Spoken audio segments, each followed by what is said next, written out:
Fallout Equestria Heroes by No One. Performed for you by Equestria narrator with the assistance of Respeecher AI. Chapter 36, Convergence. Follow your heart, but take your brain with you.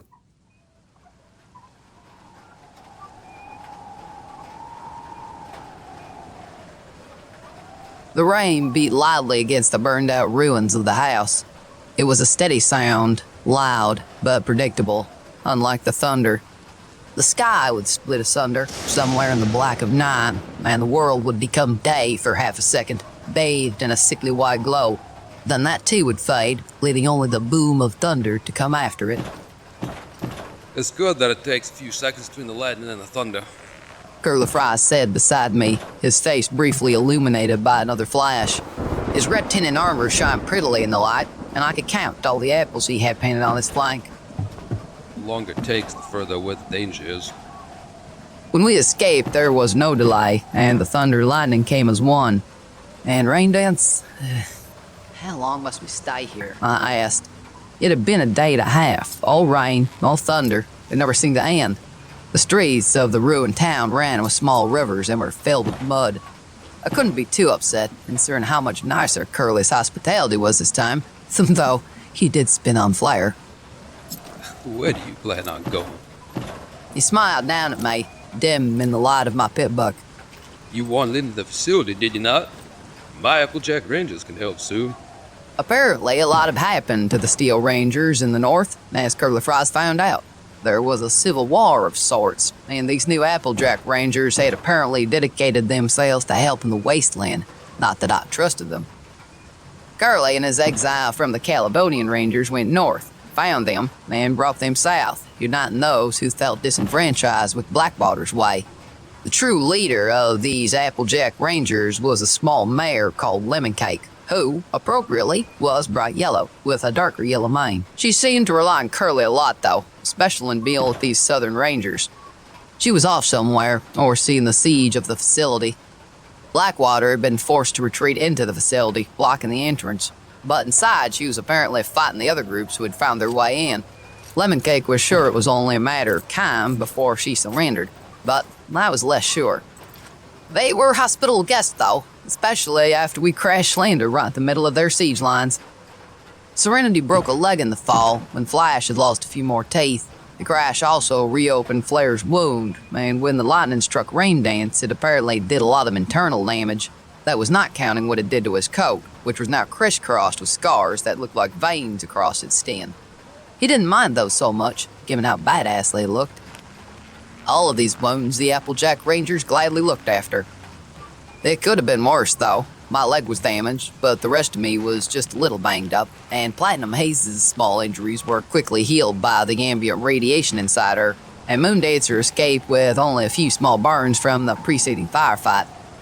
Oh, and I was apparently suffering from radiation poisoning, but they quickly dealt with that. Soon is not soon enough, I responded, staring out into the black night. Why not? You worry too much. Can't imagine what you're afraid of. How many Rangers did you take out when you escaped from me before? 3? 4? 5, thank you very much. It's not that, I said. There's some pony I need to meet. How would he feel with so many ponies crawling over his facility? Simple Heart was not the most accommodating of ponies, and with his insanity powers, any pony trapped inside there would be going crazy, no doubt. And I worried it was driving Simple Heart more crazy at that. I needed him somewhat sane to accept my gift and stop whatever it was he did. And only then would I be able to clear the facility of rats and then take it for my own. You're being delightfully vague. Curly Fry said as another bolt of lightning lit up the sky in yellow and white. You'd make a good ranger, you know. Now that did take me by surprise.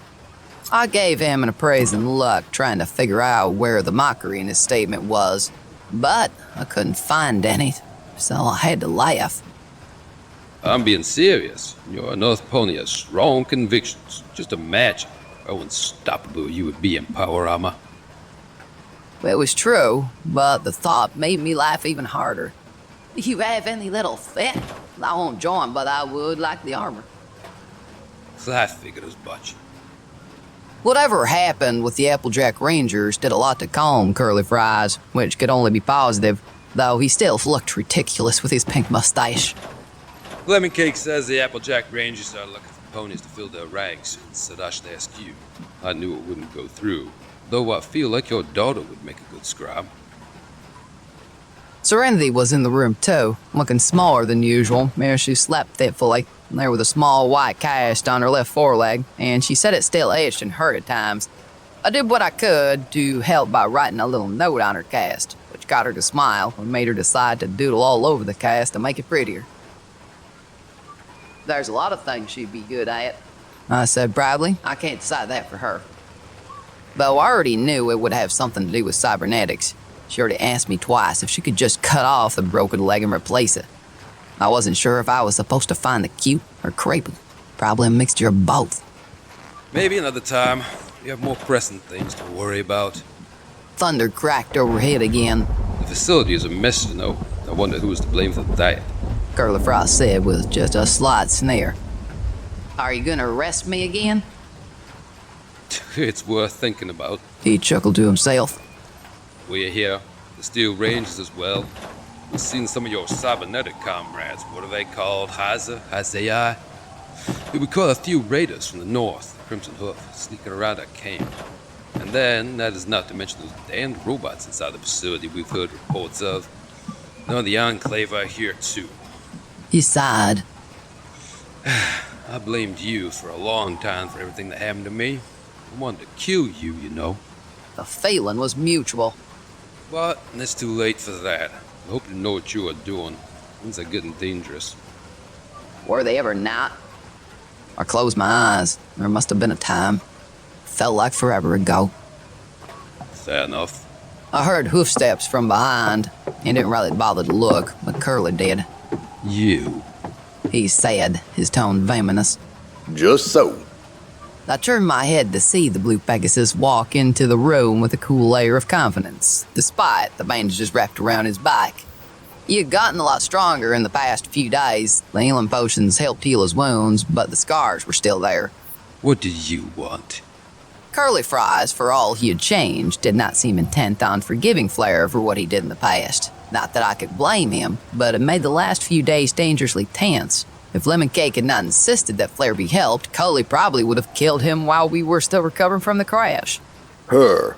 Mind buggering off for a bit? Curly Fries glared, but did storm off, taking the effort to push past Flair, even though he wasn't really in the way. He's still a twat. A bit of a nicer twat, but still. Are you okay? I wasn't sure it was the best opener, but I couldn't think of anything else. No. Yes, maybe. He walked up beside me to admire the pouring rain and booming thunder. I don't have a good answer, but hey, you met some of my family. That must have been nice. They're great. Yes, I conceded. Great ponies. That you never mentioned before. It sounded more like an accusation than I had intended. I did. I think I mentioned having a brother. He licked his lips. It's that complicated. I never wanted to get them involved, and honestly, I had ponies you meet tend to end up with a terminal case of dead, intentional or no. I wanted to keep them safe, and I don't really like talking about my past. I don't blame you, but it would have been nice to know. You know enough now. Rain poured down outside. Flash does like to talk. And this thing with your father, I'm gonna have to kill him, aren't I? I was perhaps a little cavalier about the prospect. Maybe. He seemed unsure how to take my rather sudden announcement. It's complicated. Family always is. I was his favorite for a long time, but he wanted grandchildren, and I disappointed in that regard. Not for want of trying. Still, broke a wedge between us. He's been looking for a replacement ever since. A replacement?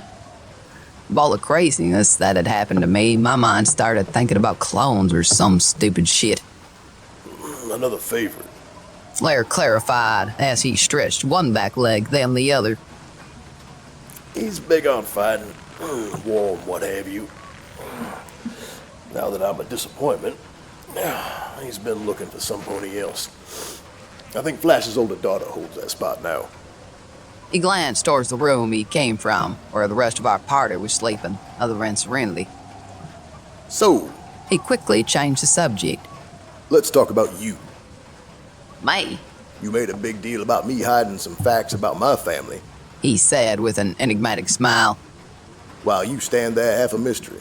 I learned a bit here and there, but scraps. I guess it was true. I never really mentioned much about my past to any pony. So you must have parents, right? Siblings? Give me something. I need to even out the dark and troubled past scorecard. No siblings. My mom was killed when I was young. I said as emotionlessly as I could. The memories made my head hurt, so I did my best not to remember. Oh, sorry. No father? That was a good question. I guess I do. Flair raised him eyebrow at me.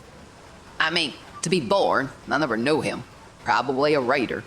I wasn't really sure about the mechanics of it, but I assume most mayors in Merefort had their children with members of the Crimson Hoof. And I killed a few Crimson Hoof members before. Huh. Flair just laughed. So no siblings then? Any good hookups? A glare I gave Flair was enough for him to instantly retract his question. Never mind then. Maybe one day, not today. That seemed to placate him. You never gave me a good answer to my question about if you're okay. I'm not. He sighed. Really, it's a lot to think through. I hate looking up at the sky and knowing I'm stuck down here. He looked up towards the black clouded skies. Well, maybe not tonight. We could try the whole cyber wing thing again. He glanced over at me, unsure if I was being serious. One day, eventually. He shuddered slightly. I think I just need time to process it all. More time. But I may not be 100%, but I can still help your dumb ass out. I wasn't asking for my benefit, I'm just worried. Don't be, not for me. You have enough on your plate. All this emotional stuff can be sorted out after we fix this mess we're in. Don't you think that maybe it'd be easier to fix this mess if we're all at 100%? This was apparently the funniest thing Flair had heard in a while, given the way he laughed at me. Silver, silver, silver. Horse and hide gun. He chuckled to himself. At least I think it was to himself. My issues are well documented.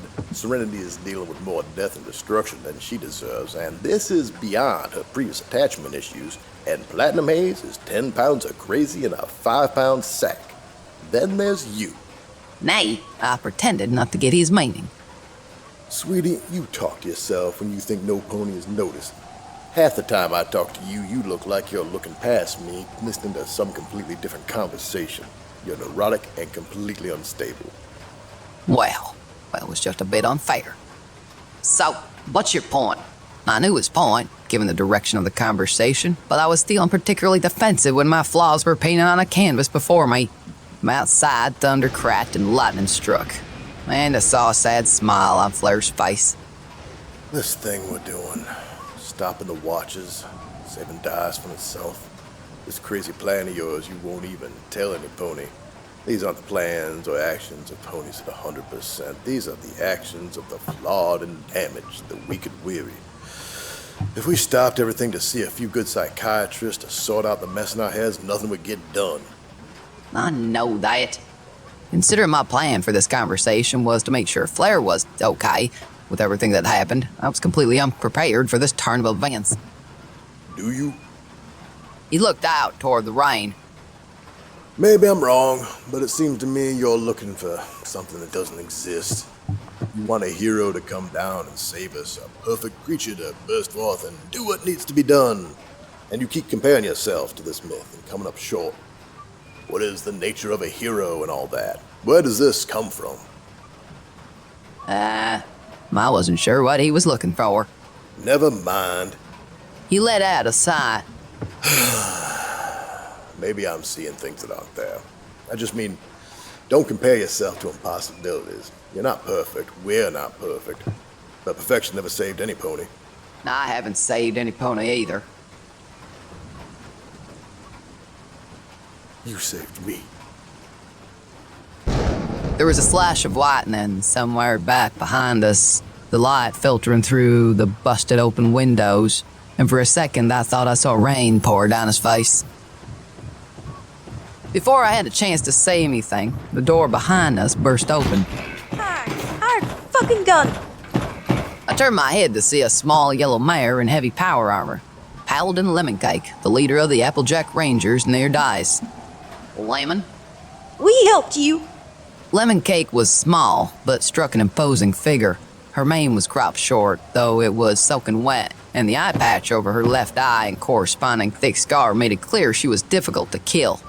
Helped you, helped your filly, and your friends. Now it's time for you to pay your debt. We're attacking in half an hour. Bring what was in your little party that's capable, but if you want into the facility, and I know you do, you'll come now. Half an hour? No more time to prepare? I said, getting to my feet. My whole body was still sore from a lot of things, but I was ready. As ready as I ever was. But I still had some medics left, so what could stop me? No. She walked forward. The brown cloak she had draped over her power armor fluttered behind her. We still may have spies in camp. Things had to be kept secret. Who are you taking? I'm going. Flair announced, walking up beside me. If you and Curly Fries kill each other, I'm killing whoever survives, just so you know. Lemon Cake did not seem in the mood for games, though I was unsure she ever was. Now I'm going. Platinum Haze and Serenity stay here. Hayes would not want to go into a war zone. I knew her well enough it wasn't even a question, and Serenity was injured. Sorry, Mrs. Moon Dancer appeared in the doorway behind Lemon. I heard you stomping about and just had to be part of it. The mayor looked Moon Dancer up and down for a second, then nodded. You three, meet us in front of the doors in 20 minutes. Tell as few ponies as possible, and only those you know are loyal. She sighed and pushed past Moon Dancer in a rush to complete whatever it was she had left to do, no doubt. So, Moon Dancer looked nervously over to us. what did I just agree to?